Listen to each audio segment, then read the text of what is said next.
Hey, what is up guys? Welcome back to the channel and welcome back to Gran Turismo 7 car reviews. Now we are finally finishing off the update 1.32 cars, this time with the Toyota Super Formula, the SF23. But on top of this, just like with the Honda, we're also going to be re-reviewing the fastest car we ever hit around the Nordschleife, the SF19 Toyota, to see if it really still stands up after the latest physics update. So as you can see in the background, we're going to be running a black and gold Toyota with the official livery, and then we're also going to be running an official livery for the SF23 Toyota as well. Now, just some things to note in all honesty, what I did notice between both the Honda models yesterday was that there is some massive differences between the 19 and the 23, and it's the exact same here for the Toyotas. Now, one thing I am looking into doing after I review both of these models is basically put them head to head, both the Honda and Toyota models, to see overall where the differences actually are in a race situation and over some one laps at places like Fuji and Suzuka. So let's go ahead and look at prices first. So if we look at the Super Formula, the SF19 Toyota, again 1 million credits for this one. It comes in at 953.64 performance points, 639 brake horsepower and 660 kilograms in weight. Now if we move on to the more modern version, this is the SF23 Toyota Super Formula. Again 1 million credits, 625 bhp, 670 kilograms and only 950.79 pp. So again, the Toyota model should realistically be outperformed by its older brother, the SF19 Toyota. However, it is not going to be the case. In all honesty, there's some few key points that I really want to make. So let's just talk about the SF19 before we get into the new model. Now this is the fastest car I've ever tested. It was back in July of 2022. It's been at the top of our lap time leaderboard ever since. However, there is a few key differences to note moving forward. This car has completely changed since that. The physics update really does affect the car, and one thing to note around the Nordschleife is actually this car does not react well to the bumps or curbs at all, whereas previously when it was tested it was absolutely flying over them. It just did not affect the car. Overall, this is still one of the fastest, best one-lap cars in the game. The SF19, whilst yes, it may be outdated now, is overall still an absolute rocket ship of a car, but you definitely feel the weight difference in the car, and you can definitely feel that overall it just doesn't feel as on rails as it once did. And I definitely feel like this is more noticeable with the Toyota model over the Honda. The Honda felt much more planted overall on a lap. But in all honesty, the Toyota just felt much quicker than the Honda SF19 over a single lap pace. So there's not much really to say about the SF19. It is very similar to the Honda version, except the few changes that I spoke about. There is a bit of a different engine note as well. When you do use them one after the other, you do notice slight kind of differences in the engine note. But in all honesty, I don't think the differences are as pronounced as they are with the SF23 models. I don't know if these are just because they are older cars that are already in the game and such, whereas the SF23 would have been worked on in GT7's lifetime, whereas they kind of ported over from GT Sport to GT7 with a bit of a up-resin kind of lighting and such. So in all honesty, there's not too many key differences between the SF19 Honda and Toyota, whereas with the newer models, like I said, there does seem to be quite a few kind of stark differences.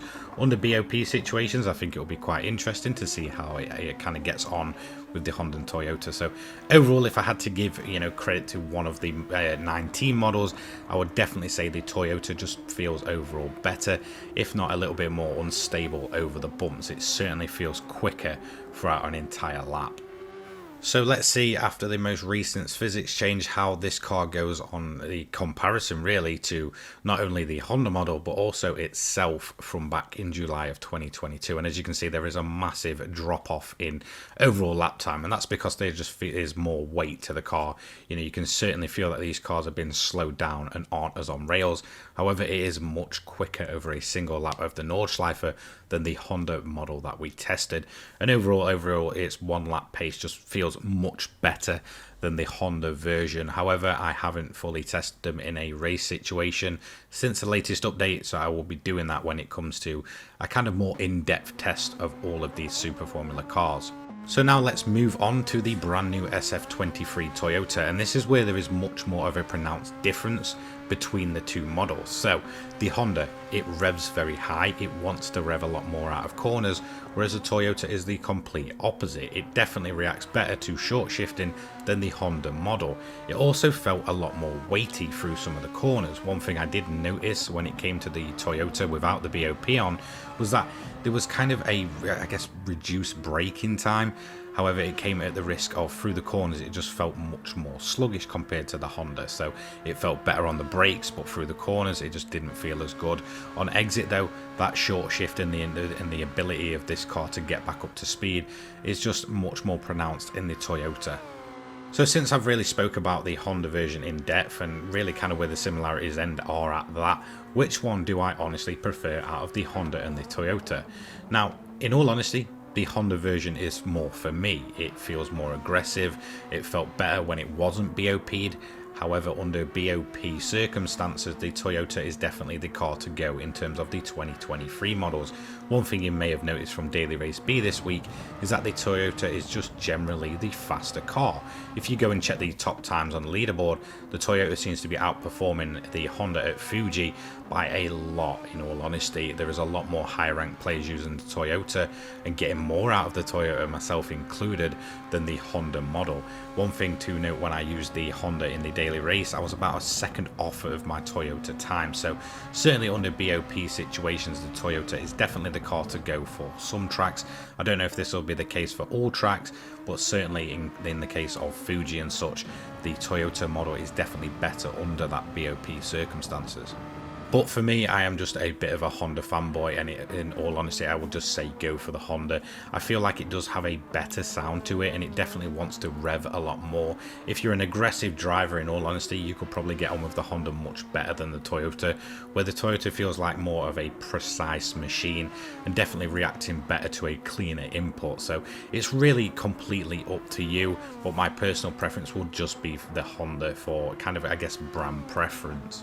But from a performance standpoint, in all honesty, you've got to go with the Toyota, especially if you're just going to be running it in daily races where it seems to just perform better. So let's go and have a look at a hot lap leaderboard to see where the Toyota comes in, and this actually comes in below the 19 model only by a fraction of a second, and the same to be said under the Honda as well. The Honda just performing better under non-BOP situations, whereas the Toyota is the opposite and performs better under BOP.